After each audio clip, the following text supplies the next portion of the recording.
Be careful what you wish for. Yeah. Be careful what you wish for.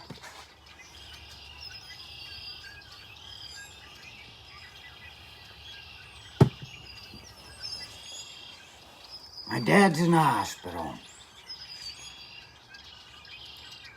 That's not to say that I was wishing for him to be in the hospital. Saying be careful what you wish for. He's in the hospital. He ended up in there yesterday. Found out today. It's just like when my mom was in the hospital many years ago. I was living in California at the time.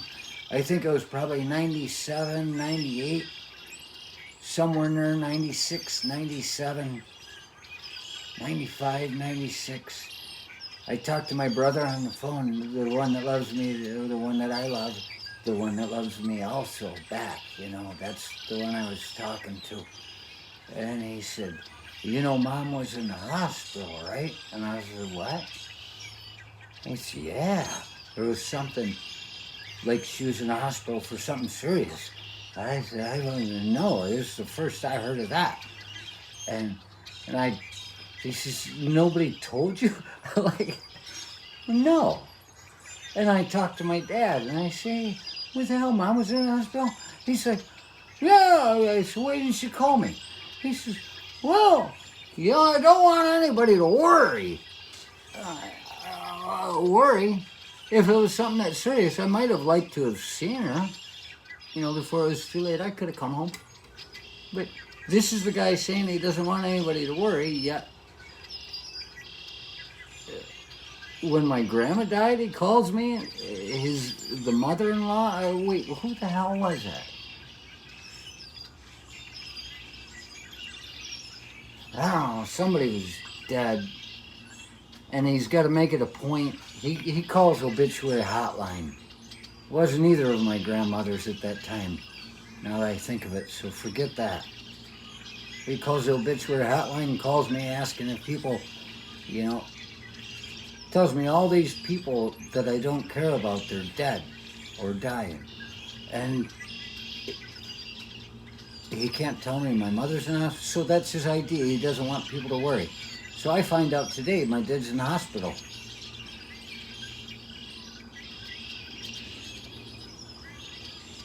Had some stuff done, and then I called my aunt and my uncle, because I heard it through Victoria's dad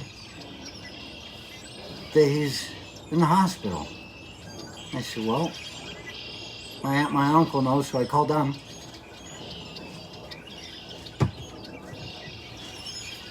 And there it is. And then I called my Uncle Raymond, who you might know from, what was that video? It was a Dawn and Betrayal video. He's in there. Oh, seventh son of a seventh son. Uncle Raymond was a seventh son. He should have had 7 boys just to see what would happen. That's right. That's Uncle Raymond. You know him from that. He also, there else you know him from, is he talked about Morgan Road being a teenager's dream and a teenager's demise. Because that road is 5 miles a straight line. You get on that thing, just you think you own the road, but you have to know the way the potholes work. The curves and the divots, not necessarily potholes, but the rhythm of the road. People have rolled their car over many times down there. We watched them. We have some on video from one winter when people kept wrecking right over the hill north of the house. We had the video camera going just to watch cars go, and it was just constant. We're all laughing in the background. It's like a Seinfeld episode, stuff that could get you put in jail. These people that are out of their minds, they think they know how to drive that road. The only people that seem to survive that road are the people that live on it. It's because we know the road. But no, I talked to my aunt, first aunt and uncle down at the farm, and she said, be careful what you wish for. He's always talking about, I'm ready to meet the maker, and, I'm ready to go, and all this stuff. But then the COVID shows up, and he's like, I don't want anybody around here. I don't need a, I don't want to die that way. That's a quote he said, was, I don't want to die that way. And what I see is that he's ready to meet the maker, but he's in no hurry. You can't help the guy. You can't say, I'll take care of that for you, and have him say, okay. He's not in that kind of hurry. And he wants to choose the way he dies. I don't know. I'm sure he just wants to get run over by a tractor. He's come close. He's, testing the waters. But he doesn't want to die of the COVID. So you ready to meet the maker? You don't want to die? Oh, you get to choose the way you go. Okay. Firing squad. That's what I choose. That's pretty exciting. And she says, be careful what you wish for. I say, they're talking about he might lose his leg. He was saying back in like the early 2000s, he wanted, why didn't they just cut it off at the knee? He kept saying it, kept saying it, kept saying it. Why didn't they just cut it off at the knee? And I, in the garage smoking with him one day, I said, I've got a solution. He's like, what? I said, why don't you go get the phone and come back out here and you call 911 and say you just cut your leg off with the chainsaw. And when we hear the sirens coming down the road, the ambulance, I said, I can take the chainsaw. I was planning on putting his foot, he could have his shoe on, we'll just get the sole of the shoe so it's not hurting his foot. He doesn't get good circulation down there. Putting it in the vise on the workbench and pulling him back. And I was just going to take the chainsaw and go, Wah! When the ambulance is coming, they're right there. Cut the thing off at the knee. And then they can take him and he wouldn't bleed out, all this stuff. You got medical attention. And he's, I ain't doing that.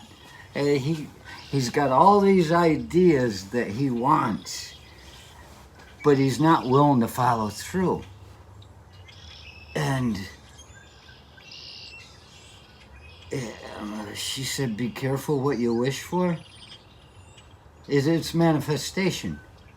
He's put so much hatred into that leg for so long that it's finally like, if you don't want me around, it's that time Jeff Foreman picked me up in the hotel room in Mackinac City when I was 17 and walked out with me. He told me a story later.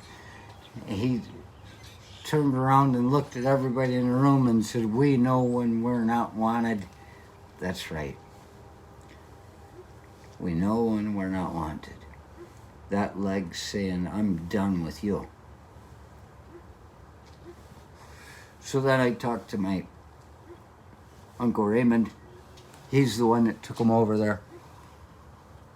And who knows? Maybe he's about to lose his leg. If you need any psychological care about somebody that's lost their leg, well, I'm your man. You can just Gmail me. We're all okay with it. What is it you want to happen? He said he wanted both legs taken off at the knee so he could stand in front of the dining room table without having to lean over his plate. He could just stand there, wouldn't need a chair. Is one leg going to be enough? Or does he want him to take them all?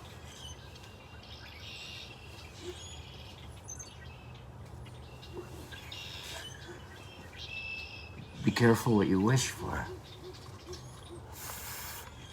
Manifestation, prowess, desire.